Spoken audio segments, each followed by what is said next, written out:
தோற்றுப்போனதா பேச்சுவார்த்தை நடவடிக்கை?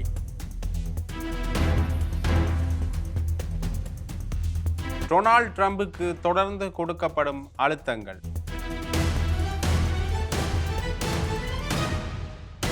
முழுமையாக ஐக்கிய நாடுகள் சபையில் இருந்து விலகுகின்றதா அமெரிக்கா?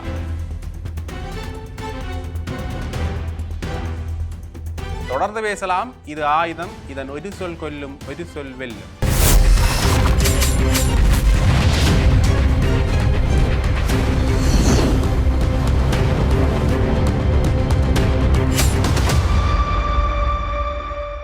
தொடர்ந்துமே இந்த போர் பதட்டமான சூழ்நிலை மக்கள் மத்தியில் மிகப்பெரிய அதிர்வலைகளை ஏற்படுத்தி இருக்கின்ற இந்த சூழ்நிலையில் பேச்சுவார்த்தை என்கின்ற ஒரு வார்த்தையை கேட்டாலே மக்கள் ஒருவித அமைதி அடைந்தாலும் கூட அதில் இருக்கிற நம்பிக்கை படிப்படியாக குறைஞ்சோண்டு வருதுன்னு தான் சொல்லணும். ஏனென்றால் அண்மையில் இந்த இஸ்லாமாபாத்தில் நடக்கிற பேச்சுவார்த்தைகள் தொடர்பாக மிகப்பெரிய அளவில் பேசப்படுகிறது. அது தொடர்பாக எங்களுடைய காணொலிகள் கூட நாங்கள் சில விடயங்களை குறிப்பிட்டிருந்தோம். ஆனால் இந்த பேச்சுவார்த்தை எந்த அளவுக்கு சாத்தியமானது என்கின்ற ஒரு மிகப்பெரிய கேள்வி ஒன்று அங்கே எழுந்திருந்தது. ஏண்டா இந்த பேச்சுவார்த்தையில் ஈரான் வைத்த கோரிக்கைகளை அமெரிக்கா ஏற்று நடக்குது என்று சொல்லியிருந்தாலும் கூட அது எந்த அளவுக்கு சாத்தியமானது என்கின்ற ஒரு கேள்வி ஒன்று எழுந்திருந்தது. அது மட்டும் இல்லாமல் இன்னொரு விதத்தில் இஸ்ரேல் தன்னுடைய அடுத்த முகத்தை காட்டியிருந்தது. நாங்கள் ஈரான் அமெரிக்காவுடைய போர் தொடர்பான விடயங்களில் தான் பேச்சுவார்த்தை என்ற நிலைப்பாட்டுக்கு வந்திருக்கின்றோம், அல்லது இஸ்ரேல் ஈரான் தொடர்பான போர் தொடர்பான விடயத்தில் தான் பேச்சுவார்த்தை என்ற நிலைப்பாட்டுக்கு வந்திருக்கின்றோம். ஆனால் லெபனான் காசா தொடர்பான விடயத்தில் இது ஏற்றுக்கொள்ளப்பட மாட்டாது என்கின்ற அடிப்படையில் தொடர்ந்தும் லெபனான் மேலே தன்னுடைய தாக்குதலை நடத்தி கொண்டே இருந்தது. இந்த போர் நிறுத்தம் அல்லது போர் நிறுத்தம் தொடர்பான பேச்சுவார்த்தை என்கின்ற விடயம் பேசப்படுகின்ற பொழுது 14% வரை கச்சா எண்ணெயினுடைய விலை குறைவடைந்திருந்தது. கிட்டத்தட்ட இந்த கச்சா எண்ணெயின் விலை $92 இருந்தது இப்போ பெரல் ஒன்றுண்ட விலை. பிறகு பின்னர் பெரல் ஒன்றுண்ட விலை இந்த லெபனானுடைய தாக்குதல் அல்லது லெபனான் மீதான போர் நிலைமைகள் காரணமாக $97.09 உயர்வடைந்திருக்கின்றது. ஆகவே இந்த போர் நிறுத்தம் என்கின்ற வார்த்தையை மக்கள் நம்புவார்களா என்கின்ற இன்னொரு கேள்வி எழுந்திருக்கின்றது. ஹோர்முஸ் நீரிணையை திறப்பதற்காக ஒப்பந்தத்தில் பேசப்பட்டிருந்தாலும் கூட ஈரான் அதை எந்த அளவுக்கு முழுமையாக சம்மதித்தது என்கின்ற ஒரு கேள்வி ஒன்று எழுகின்றது. அண்மையில் கூட ஈரான் சபாநாயகர் பேசுகின்ற பொழுது பாராளுமன்றத்தில் ஒரு விடயத்தை தெரிவிச்சிருந்தார். உண்மையிலேயே அமெரிக்காவினுடைய சில பசப்பு வார்த்தைகளை நாங்கள் இப்போ நம்புவதில்லை, போர் நிறுத்தம் என்பதை ஒரு நம்பிக்கையற்ற வார்த்தை என்ற விடயத்தை தான் சொல்லியிருந்தார். அதே மாதிரி உலகின்ற 20% எண்ணெய் உற்பத்தி நடக்கின்ற ஹோர்முஸ் நீரிணை திறக்கப்படும் என்று பேசப்பட்டிருந்தாலும் கூட இந்த இரு நாடுகளும் அதற்கு ஒப்புக்கொண்டிருந்தாலும் கூட அதில் மிகப்பெரிய சிக்கல் நிலைமைகளை இப்போ சந்திச்சிருக்கின்றார்கள். அதில் கன்னிவெடிகள் இருக்கின்றன. அதை அகற்றுவதற்கான நேர காலம் தேவை என்பதால் அதால் கப்பல்கள் செல்வதற்கு ஒரு மிகப்பெரிய பின்னடை ஒன்று இருக்கின்றது. அது மட்டும் இல்லாமல் இப்பொழுது ஈரான் சொல்கின்ற வார்த்தைகள் எல்லாம் இனி ஹோர்முஸ் நீரிணை திறக்கப்படுமா என்கின்ற மிகப்பெரிய கேள்விகளை ஏற்படுத்தி இருக்கின்றன. உண்மையிலேயே இந்த போர் நிறுத்தம் சம்பந்தமான ஒரு நம்பிக்கை இல்லாத விடயத்தை தான் ஈரான் ஏற்படுத்தி இருக்கின்றது. அது மட்டும் இல்லாமல் கடந்த புதன்கிழமை ஒரே நாளில் மட்டுமே இஸ்ரேல் நடத்திய தாக்குதலில் 254 பேர் கொல்லப்பட்டிருக்கின்றனர், 1165 பேர் காயமடைத்திருக்கின்றனர். இது லெபனானுடைய நிலவரம். லெபனானில் இஸ்ரேல் நடத்திய போர் காரணமாக மிகப்பெரிய அளவிலான ஒரு சேதம் ஏற்பட்டிருக்கின்றது.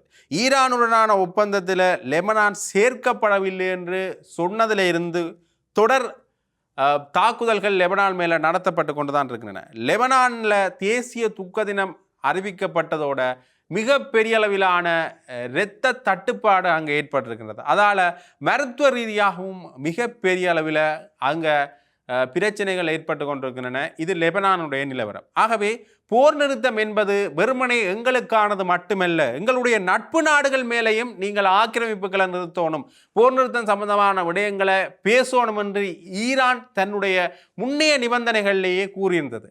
ஆனால் அந்த விடயத்தை ஏற்றுக்கொண்டவர்கள் செயல்பட்டார்களா இருந்தால் இல்லை என்று தான் சொல்லணும். உண்மையிலேயே அமெரிக்காவிலிருந்து மற்றும் இஸ்ரேலிருந்து வந்த தகவல், குறிப்பாக இஸ்ரேலுடைய அதிபர் கூட, அது மட்டும் இல்லாமல் அமெரிக்காவினுடைய துணை அதிபர் இருவருமே சொன்ன விடயம் என்னென்றால் லெபனான் இஸ்ரேல் போர் நிறுத்தப்படவில்லை என்கின்ற விடயம்தான் தொடர்ந்தும் பேசப்பட்டு கொண்டிருக்கிறது. ஆகவே இந்த விடயத்தை பற்றி பார்க்கின்ற பொழுது பாகிஸ்தானின் மத்தியஸ்தால இஸ்லாமாபாத்தில் நடக்க இருக்கின்ற ஒரு பேச்சுவார்த்தை என்பது எந்த அளவுக்கு சாத்தியமான பேச்சுவார்த்தையாக இருக்கும், உண்மையிலேயே இந்த பேச்சுவார்த்தை நடக்குமான்றது ஒரு பக்கத்தில் இருக்கிற கேள்வி. இப்போ நடக்கிற விடயங்களை வைத்து பார்க்கின்ற பொழுது, அது மட்டும் இல்லாமல் இந்த கோர்மூஸ் நீரிணை திறக்கப்படாத என்கின்ற விடயம் மிகப்பெரிய உள்ள விமர்சனத்துக்குள்ளாகி பேசப்படுகின்ற ஒரு சூழ்நிலையில இந்த பேச்சுவார்த்தை நடக்குமா என்கின்ற ஒரு கேள்வி ஒன்று எழுந்திருக்கின்றது. அது மட்டும் இல்லாமல் இந்த போர் நிறுத்தம் சம்பந்தமான பேச்சுவார்த்தை நடந்தாலும் அதில் எத்தகைய முடிவுகள் எட்டப்படும், உண்மையிலேயே அந்த முடிவுகள் இறுதியானதா என்கின்ற இன்னொரு கேள்வி ஒன்று எழுந்திருக்கின்றது. ஆகவே மிகப்பெரிய அளவிலான ஒரு சிக்கல் நிலைமைக்குள்ளதான்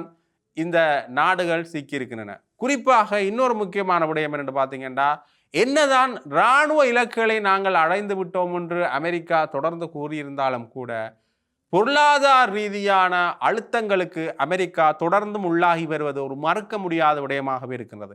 ஈரானுடைய ஏவுகணைகளை தடுக்க முடிந்தது, ஆனால் இந்த பொருளாதார சிக்கல்களை தடுக்க முடிஞ்சதாண்டா கேள்விக்குறிதான். போர் விமானங்களுக்கான எரிபொருளை நிரப்ப முடிஞ்சது, ஆனால் அமெரிக்காவில் சாதாரண ஒரு குடிமகன் தன்னுடைய வாகனங்களுக்கு எரிபொருளை நிரப்பிக்கொள்றதில் ஒரு சிக்கல் நிலைமையை தோற்றுவித்தது டொனால்ட் ட்ரம்புக்கு மீதான ஒரு நம்பிக்கை இன்மையை மக்கள் மத்தியில் ஏற்படுத்தி இருக்கின்றதான்னு சொல்லணும். மிகப்பெரிய அளவிலான ஒரு ஒரு சிக்கல் நிலைமைக்குள்ள இங்கே மாற்றப்பட்டிருக்கிறது. அது மட்டும் இல்லாமல் இந்த பேச்சுவார்த்தை சம்பந்தப்பட்ட விடயத்தில் முன்னுக்கு பின் முரணான சில விடயங்கள் இருக்கிறத காணக்கூடிய மாதிரி இருக்கிறது.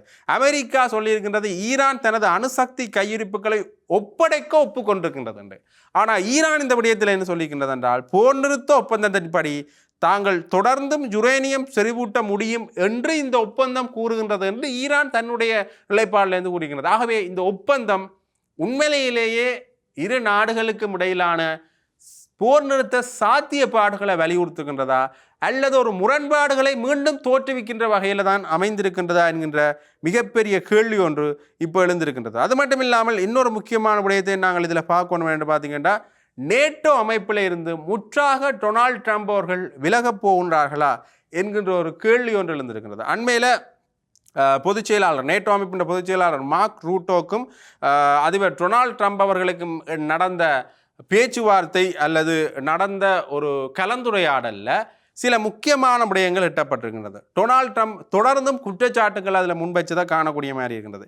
ஈரான் மீதான ஆபரேஷன் எபிக் பியூரி தாக்குதலின் போது நேட்டோ நாடுகள் அமெரிக்காவுக்கு எந்த ஒரு வகையிலையும் உதவவில்லை.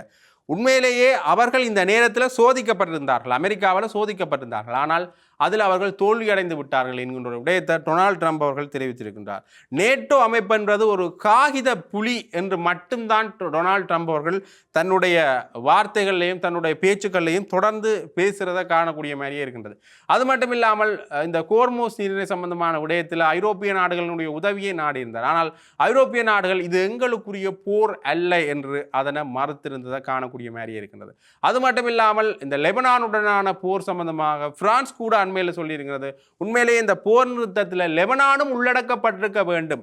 லெபனான் உள்ளடக்கப்படாத ஒரு போர் நிறுத்தம் உண்மையிலேயே ஒரு சாத்தியமற்ற போர் நிறுத்த பேச்சுவார்த்தை தான் என்கின்ற விடயத்தை தொடர்ந்தும் சொன்னதை காணக்கூடிய மாதிரி இருக்கிறது. ஆகவே இந்த வியட்நாம் போர் போலையோ அல்லது உக்ரைன் போர் போலையோ ஒரு சாத்தியப்பாடான ஒரு நிலைப்பாடுகளை இங்கே விளக்குறது ஒரு கேள்விக்குறியான விடயமாகத்தான் இங்கே இருக்கின்றது. ஆகவே இந்த நேட்டோ அமைப்பிலிருந்து முற்றாக அமெரிக்கா விலகுமாக இருந்தால் ஐரோப்பிய நாடுகள் மிகப்பெரிய அளவிலான பொருளாதார சிக்கல்களையும் ஏனைய வல்லாதிக்க நாடுகள்கிட்ட தங்களை பாதுகாத்து கொள்றதுல ஒரு சிக்கலையும் எதிர்நோக்க வேண்டிய ஒரு கேள்வி ஒன்று இருக்கின்றது. அது மட்டுமில்லாமல் இப்பொழுது அமெரிக்காவினுடைய சில செயல்பாடுகள் ஈரான் மற்றும் இந்த போர் நீட்சிக்கான ஒரு செயல்பாடுகளாக இருக்கின்றன. அது மட்டும் இல்லாமல் தொடர்ந்தும் இந்த போரை நிறுத்துவதற்கு அமெரிக்கா யோசித்தாலும் கூட அது அமெரிக்காவாலேயே முடியாத ஒரு விடயமாக தொடர்ந்து நீண்டு கொண்டு செல்றதை காணக்கூடிய மாதிரி இருக்கிறது. அது மட்டும் இல்லாமல் அண்மை காலமாக ரஷ்யாவோட நட்பு பாராட்டுகின்ற சில நடவடிக்கைகளை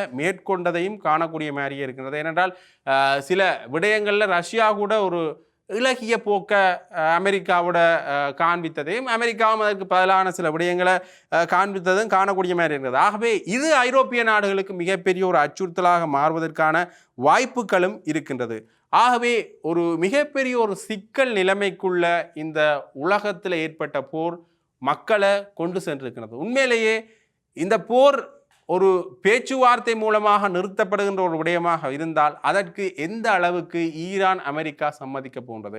ஏற்கனவே பேச்சுவார்த்தைகள் என்கிற விடயம் வருகின்ற பொழுது உடனடியாக அமெரிக்கா தன்னுடைய தாக்குதல்களை மேற்கொண்டிருந்தது. அதே மாதிரி ஈரானும் அடுத்த கட்ட பேச்சுவார்த்தைகள் தொடர்பாக பேசுகின்ற பொழுது அடுத்த நாள் அல்லது அந்த அண்டே தன்னுடைய தாக்குதல்களை தொடர்ந்துமே ஏற்படுத்தியிருந்தது. உண்மையிலேயே இந்த போர் சம்பந்தமான விடயம் முன்னைய காலகட்டங்களில் வலிமையாளர்கள் வெல்வார்கள் என்று பார்க்கப்பட்டிருந்தாலும் கூட, பொருளாதார தடைகளை விதித்தாலும் கூட, உண்மையிலேயே பொருளாதாரத்தை யார் கைக்குள்ள வைத்திருக்கின்றார்? ஈரான் கைக்குள்ள வைத்திருக்கிறார், அமெரிக்கா கைக்குள்ள வைத்திருக்கிறான்றதான் இப்ப மிகப்பெரிய கேள்வியாக அமைந்திருக்கு.